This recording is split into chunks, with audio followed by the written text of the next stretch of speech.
Okay. I did not turn on the little light machine. This is the final part.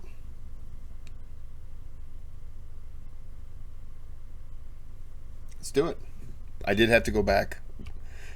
I went back probably 10 seconds further. Made it very difficult for the Palestinians, the indigenous inhabitants of Palestine, to understand what was happening to them. Thank you. Another question we had was,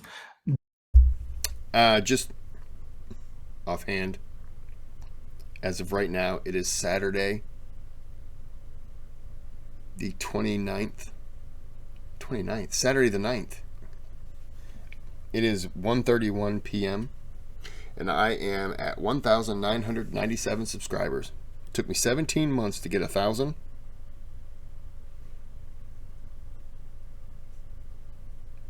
Four and a half months to get my next 1,000. It's kind of crazy. That was my stomach. Apologize. Okay. Okay. Apologize. Back to the video. do you think the fallout and scale of recent events might mean a reset in foreign policy in the Middle East?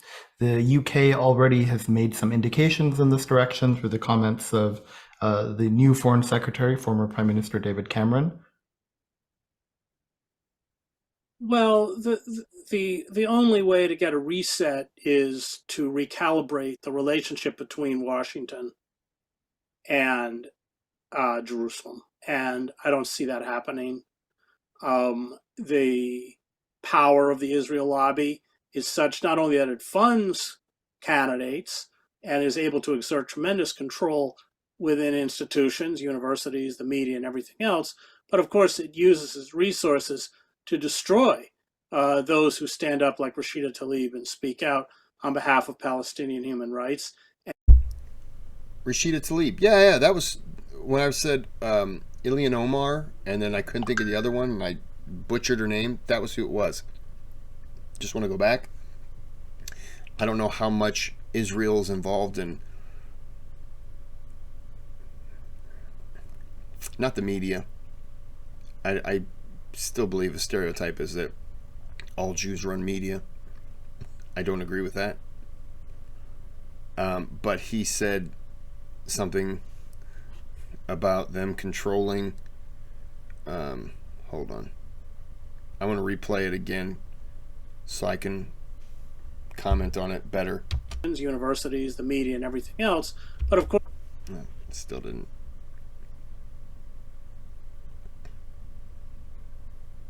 Okay.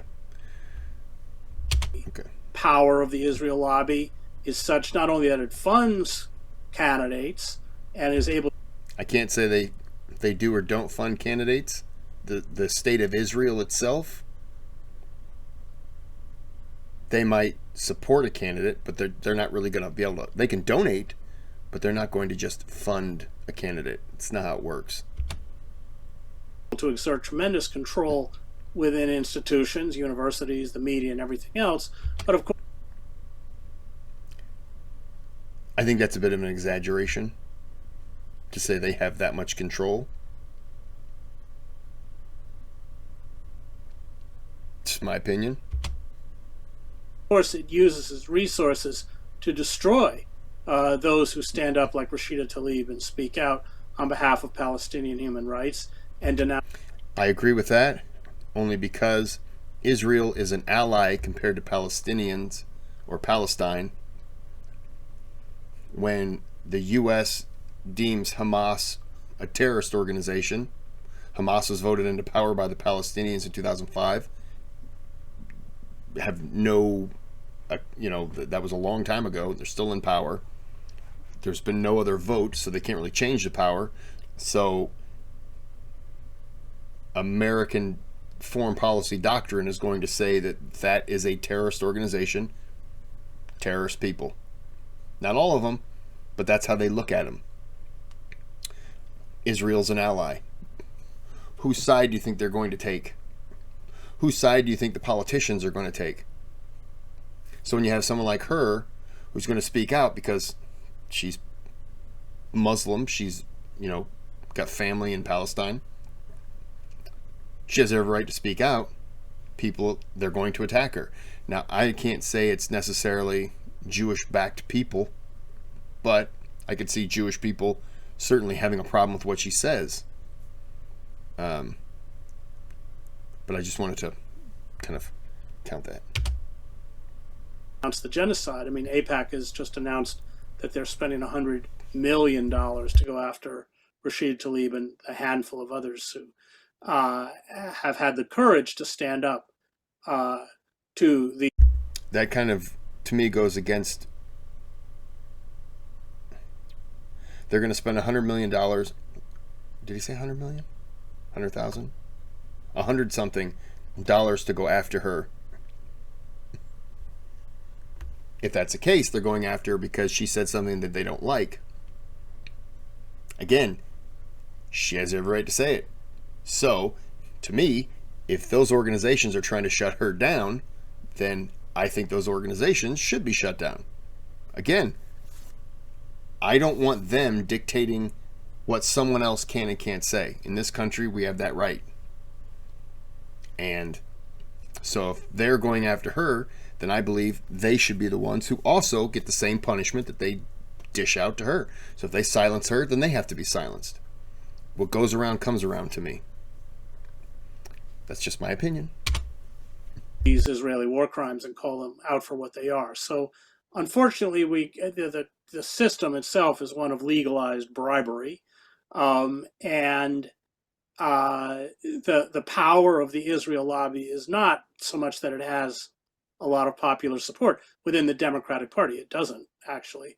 But it has money. And it uses it to essentially shut down any debate and make sure that whichever party, I mean, look, we have to be clear that Obama had a very strained relationship with Netanyahu, who was tried to sabotage his Iran nuclear deal and got himself invited to Congress behind Obama's doing an end run around Obama to denounce it.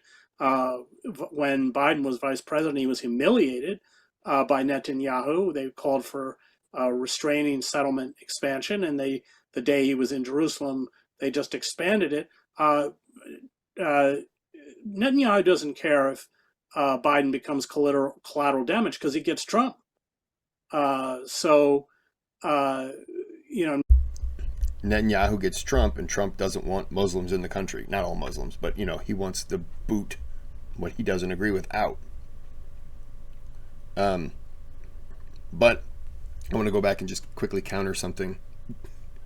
He said that the Israel lobby is very strong, but it's not with the Democratic Party. The Democratic Party is trying to be inclusive to all kinds of people, and it throws its support behind people that aren't necessarily white, black, Asian.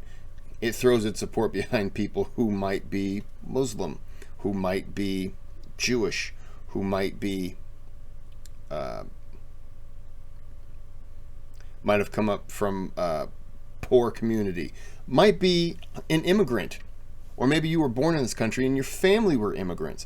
Like, it is more inclusive. And I think that's why it doesn't work so much, because they focus on bringing in everyone. The Democratic Party, in a way, kind of wants to be a melting pot of all. And it's hard to control a melting pot. It's hard to say these people are bad when that group has those people in it. Now, not everyone in that group is going to side with the people in that group. Meaning, let's say I'm running for Congress or the House, or I'm in it.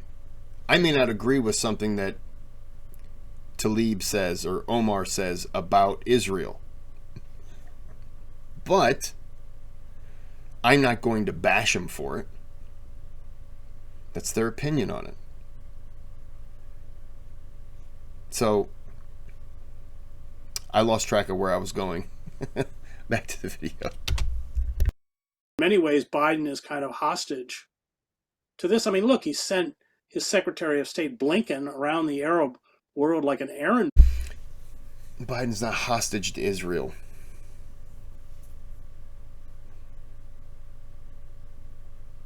He's not. He may hate Netanyahu, but Israel is an ally. And so he's looking past the person, dealing with the country. Boy, begging Arab heads of state to take ethnically cleansed Palestinians. I mean, they shut the door in his face, was kind of humiliating. Did he just, I'm going to repeat that.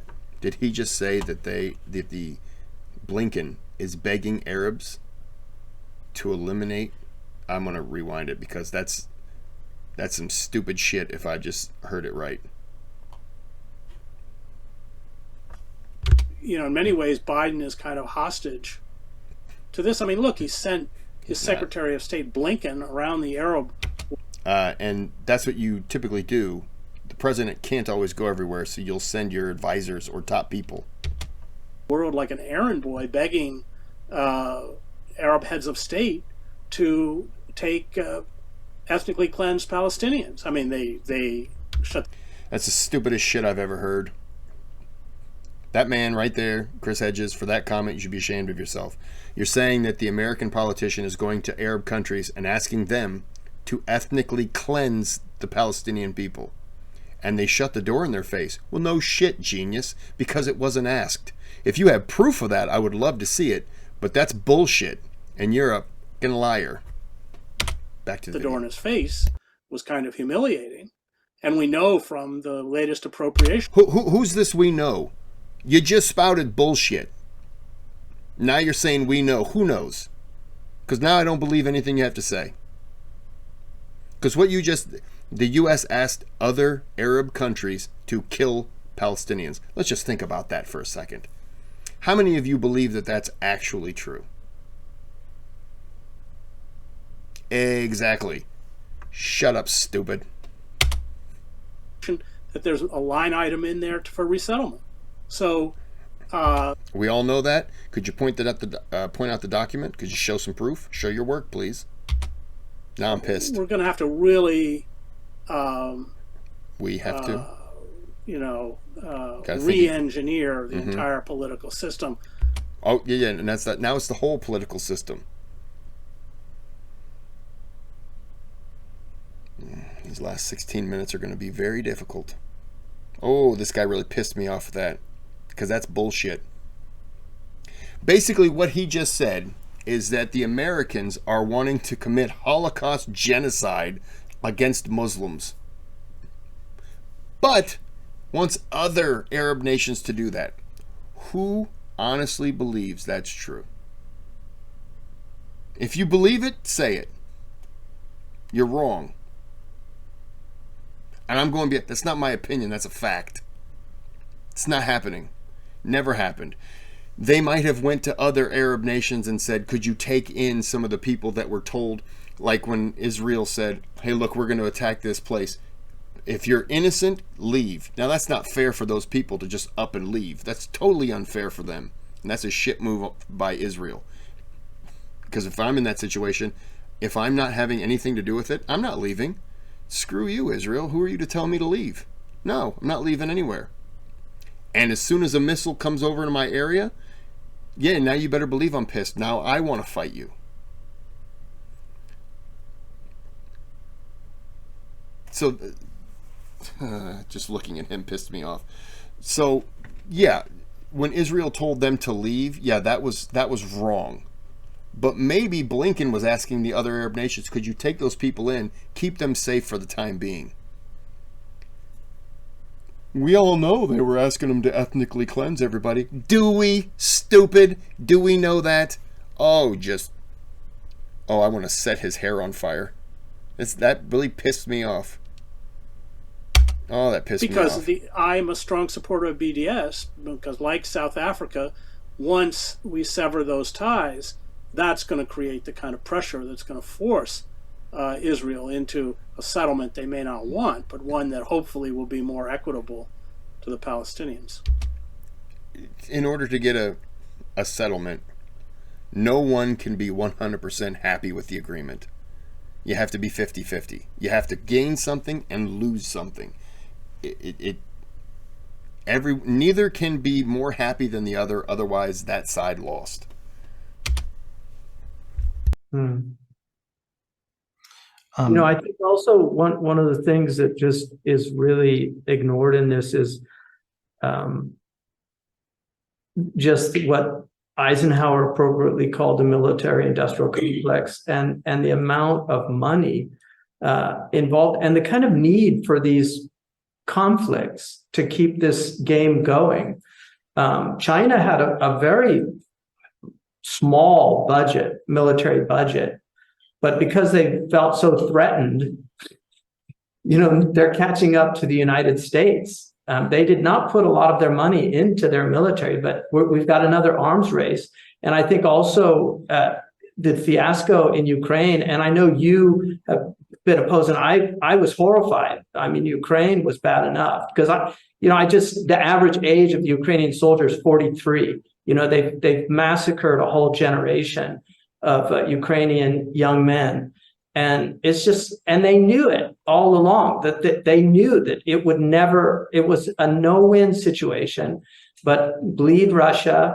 Russia's as Churchill said, the riddle wrapped in an enigma, the riddle wrapped in an enigma sealed in a mystery. It's been the boogeyman for so long. And to keep this game going, John Carroll's book, The Abode of War, about America. And the other thing that Eisenhower, and I really think that speech is probably one of the most important speeches in American history, his farewell address. They always tell the truth when they're leaving office, but the other thing that people, I think, miss on that speech, because they always quote the military industrial, but he had two warnings. And the other was the co-option of our university system by corporations, and the fact that technology now and the research industry was no longer the solitary scientist in his garage tinkering with an invention, but with this massive federally aided research and funding, which would destroy the intellectual freedom of our universities. I mean, that was his second warning. So I just, I'm kind of concluding in some ways at my late age in life that we're in almost like a malevolent Truman show, because like at least Truman, they had a nice town that he lived in, and he had a relatively nice life, even though he was in a prison. But this kind of prison that people are putting in with big pharma, big agriculture, and then the armaments industry, give them food that makes them sick, give them drugs that basically just maintain their sickness, enable them to live with their sickness, and then have wars from time to time to keep this fear, and everybody's in this state of fear. When the reality of it is most people, I mean, I've been around long enough, I'm in my 7th decade, on this planet. Most people, if you treat them with dignity, they reciprocate. That's 99% of the, there's a malevolent 1%, they're demons. I mean, Susan Sontag said that, 10% of the world was cruel and 10% was merciful, and the other 80 were swayed by one group or the other. And maybe there's some truth in that. But my experience is most people really are decent, that want to live in peace. They don't want wars, and so these warmongers are just, they are the enemy. Thank you. We had a question for Sheikh Hamza as well. It's, in this state of tribulation, are there particular dua and adhkar that you would recommend that Muslims engage in for the protection of the people of Al-Quds? I mean, there's a lot of du'as from the Prophet ﷺ. One of the best ones is where he asks that أقسم لنا من خشيتك ما تحول بيننا وبين معصيك ومن طاعتك ما تبلغ به جنتك ومن اليقين ما تهون علينا مصائب الدنيا. Give me a certainty that makes the tribulations of this world insignificant in my eyes, my experience. That's a really important dua. And then we ask, that peace prevail. The Prophet asked for peace 5 times a day, and we should be out there, really promoting peace. And Juan Cole's edited a really important book about the peace movements in Islam. People see Islam as a religion of war and violence, which is a lie. Juan Cole's written a beautiful book called Muhammad, Prophet of Peace. And, he's making an argument as a world-class historian that the documents, the tradition, everything shows that the Prophet avoided war whenever he could. He was not a warmonger, and he asked God for peace, and he wanted to see peace in the world. So I think we should really, I'm totally anti-war. I'm not anti-self-defense. I believe in self-defense. But modern warfare, as Caleb Carr shows in his book, The History of Terror, which is a history of warfare against civilians, modern warfare, 90% of the victims of modern warfare are civilians. And nobody knows this better than Chris Hedges, who for decades went around the world witnessing firsthand. And I know, like Sam Keane in his Faces of the Enemy, you saw the demonization and what follows always after this demonization of a people, that the Jews are human beings, and we assert their humanity. We believe in the truths of the great Jewish prophets. We are commanded by God to believe in Moses and in David and then in the prophet of the Christians, Jesus. This is an obligation on us. And we see there's a tradition we have where Adam smiles and grimaces. And he was asked about it, and he smiled when he saw his children righteous, and he grimaced when he saw them shedding blood. And so, we forget the Jewish people are children of prophets, and we would want good for the children of prophets. These are the children of Isaac and Jacob, and we would want to see them. And the Quran says, the Quran says to Bani Israel, you're not on a sound footing unless you implement your Torah, which is about justice. And that's why so many of the Jewish people have been motivated by justice. We know the history of this country and the role that the Jewish community played in so many of the social justice movements. The Columbia law professor, who was, Barbara Oshansky and Mark Rittner, he was a Jewish law professor that I interviewed after 9/11. He was defending the Guantanamo people. This was a professor at Columbia University. And when I asked him why he was doing that, he said, in our tradition, we have something called the tzaddik, which is in Arabic siddiq. It's the righteous person that believes in truth and justice and righteousness. And he said, I saw nobody was defending them, and they needed defense. And so my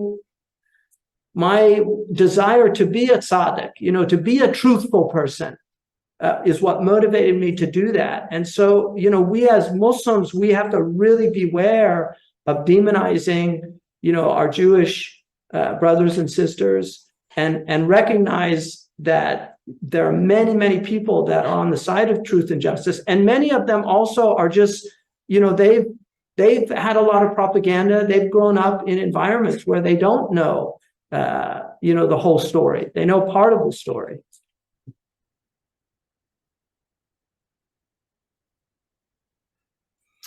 Sheikh Hamza, we're just about getting to the 2-hour mark. Chris, do you have any final words that you'd like to say? I'm glad you asked. So what I was thinking about was... No, I think we've covered it. When you live, as I did, in countries like Palestine, you stop using these terms. I don't even like particularly the term Arab. I mean, because they're friends. They're, Ahmed and, Shahira. And I mean, you eradicate all of this kind of rhetoric, which essentially is used to push people away from you. And I think that is the great blessing that I spent 20 years overseas as a foreign correspondent. And I don't even particularly think of myself as American. I find my kinship with those, and they are there in every culture and every religion, who rise up against the oppressor on behalf of the oppressed. And that is my community, and many of them are Muslim. Thank you for that testimony. The most repeated story in the Quran is Moses and Pharaoh. And, you have to choose your side in this world. Neutrality is not an option on that one. So, anyway, I hope these are... Neutrality is an option. Do you want to have any? I would just say thank you again to Dr. Hatches. I mean, what's allowed you to, I think, learn about Palestine and then and visit is what I would call people too, which is, being faithful and honoring people, being hospitable, being conscious of how you spend your money. It's being intentional. Like you mentioned, BDS, it matters who you engage with and what you support, because you're either aiding or you're not, and you're either on the side of justice or not. So I appreciate that about you. And I just continue to call on people to, like you're doing, to elevate the voice of Palestinian people. That was one of the things when I was there in the second Intifada that people asked me to do when you return to the States: tell people what we're experiencing and let them know, because they have a belief that people are good, that if they hear the truth, that they will side with them. And that's something that's, I think, the Palestinian people have held on to over the years, and everything that they've endured is that if you tell people the truth, they will side with the truth. And that's what keeps people going. And that's what allows these young people who are in Gaza to risk their lives to videotape what's happening. They believe that if you show people truth, they will support the truth. And so thank you for that. And thank you to Sheikh Hamza for the opportunity to really tell our story. Alhamdulillah. Thank you for being here. I just want to say, I think everybody, this affects the whole globe. And one of the things, Barbara Tuchman's book on, August, the days of August, it's, one idiot fired a shot that was heard around the world. I don't think people realize the potential for a global conflagration. I mean, it's very real. And we don't want to see that. We have children, and we're people that believe in life, not in death. So I think it's really important for people to get educated about this. I saw one Jewish person, and who was advocating for Palestinians, and he was asked by the interviewer, "Are you pro-Palestinian?" He said, "No, I'm pro-truth." And I think that's a really important distinction, because if the Palestinians are wrong, we have to be against the Palestinians. The Quran says, be witnesses unto the truth, even against yourselves. So if they're wrong, if they killed civilians, we have to condemn that, and that's wrong. But we also have to recognize that when other sides are wrong as well, we can't be seen as a partisan thing. And also, anti-Semitism, like racism, becomes a term of abuse. And as you know, a term of abuse is only effective if it doesn't have a definition. Like somebody cuts you off on the road and you say, "You idiot." And the guy could be a Nobel Prize winning professor at MIT, who's not an idiot. But it doesn't mean he can drive, right? So on the road, he's an idiot. There's a lot of people that have really good book smarts. Really good book smarts. You hand them this and this, and you say, "What do you do?" And they'd be like,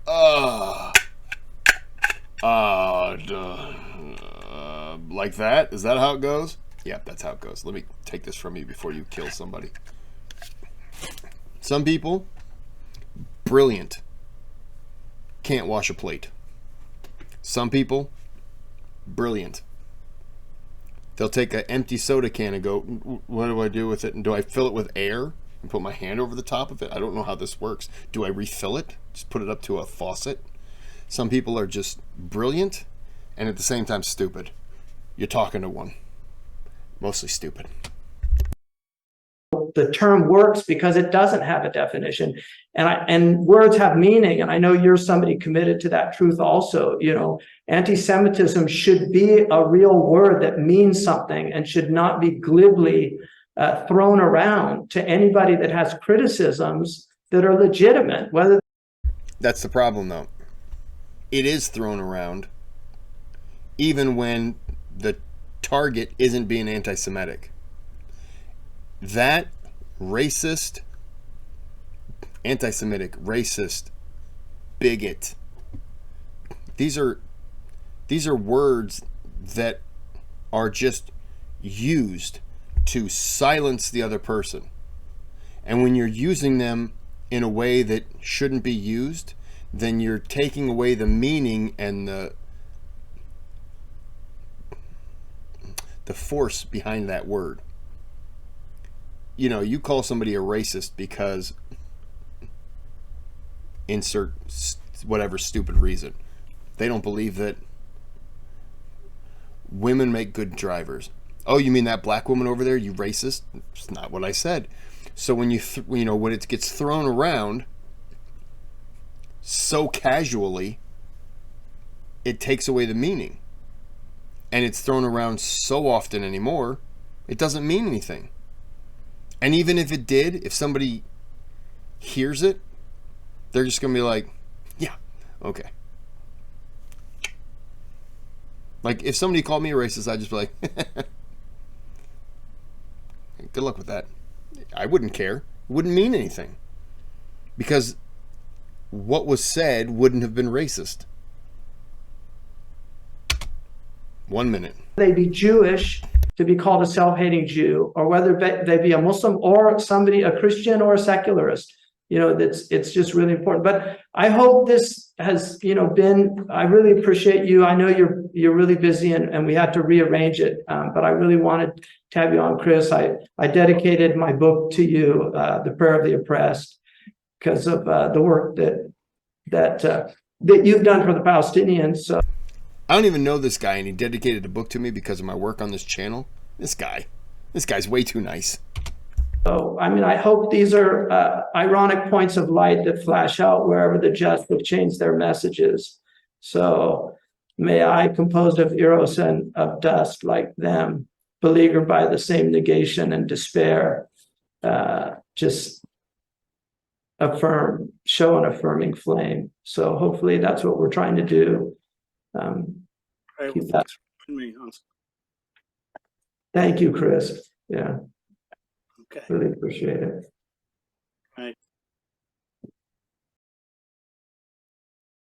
It was a perfectly timed wave there, wasn't it? No? What? Oh, come on.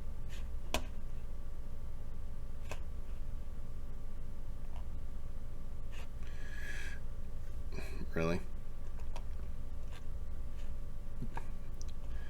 Sorted food. They got an event going on today. Evaporates. You've got the beans and the rice. We finish it with feta, parsley, and lime. What? Which do you think is worthy of your vote? Why are you Back playing? cooking a chicken, I paused by the way, you. If playback doesn't begin shortly, try restarting your device. I didn't ask for you to start anyways. So, shut up, Mr. Ebers. They have a live event going on today.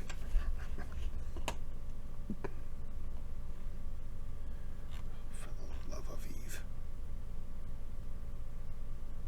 Okay. So anyways,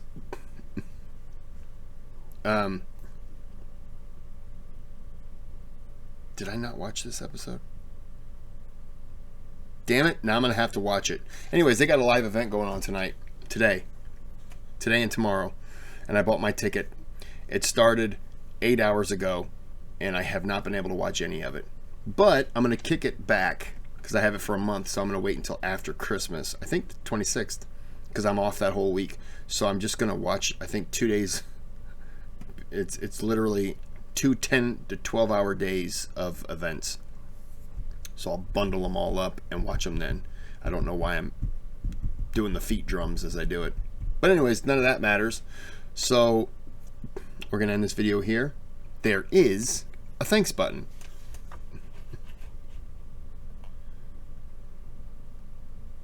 Right there. Don't click on this one for them.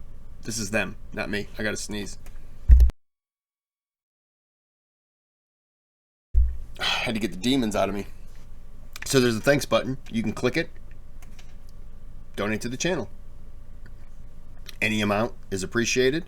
And if you do donate, you can request videos. They move right to the top. The video that I just did, the 6 parts, donation by Salima. I thank him. Did a couple. Got another one coming down the pipeline from Muhammad. It's another Dr. Yasser video, which I just found out about. And I'm done with my videos for the week. So, I'm going to figure out what I'll do there. I don't know why I did that. Okay. Subscribe to the channel. Click the bell button. Click the thumbs up. And if you want to click the thumbs down, you can. Just understand that if you do, then you're the reason why the Palestinian-Israeli war started. Yeah. How do you feel about that, dick? Until next time, have a good day. Have a good night.